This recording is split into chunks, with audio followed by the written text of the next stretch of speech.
بسم اللہ الرحمن الرحیم۔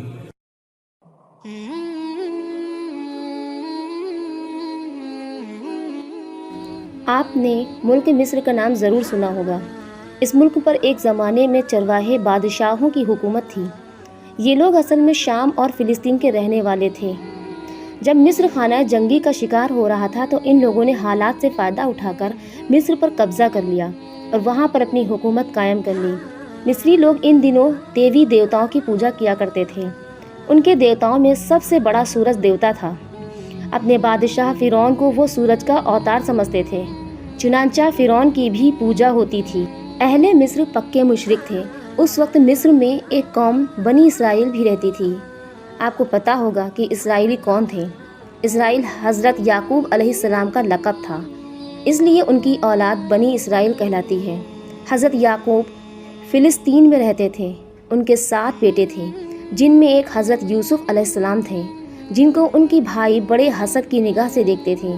ایک بار وہ اپنے والد سے اجازت لے کر حضرت یوسف کو شکار کے بہانے ساتھ لے گئے اور ان کو راستے میں ایک اندھے کنویں میں ڈال دیا، مگر جسے اللہ رکھے اس پر کوئی مصیبت نہیں آتی۔ چنانچہ اللہ تعالیٰ نے اپنی مہربانی سے اور قدرت سے ایک قافلہ جو اس طرف سے گزر رہا تھا، اس نے اس کنویں سے پانی نکالنے کے لیے ڈول ڈالا تو حضرت یوسف باہر آ گئے۔ اس نے ان کو اپنے گھر میں بڑی عزت کے ساتھ رکھا، مگر عزیز مصر کی بیوی نے حضرت یوسف پر ایک جھوٹی تہمت لگا کر ان کو قید خانے میں ڈلوا دیا، مگر قید خانے میں تمام لوگ اور قیدی ان کو بڑی عزت کی نگاہ سے دیکھتے تھے، کیونکہ وہ جانتے تھے کہ حضرت یوسف نہایت شریف اور نیک انسان ہیں۔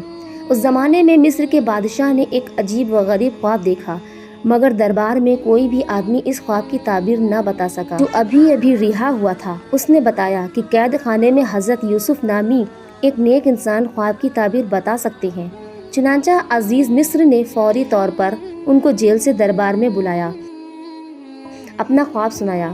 حضرت یوسف نے اس خواب کی تعبیر یہ بتائی کہ ملک میں لگاتار 7 برس تک قحط رہے گا اور 7 برس ملک میں خوشحالی رہے گی۔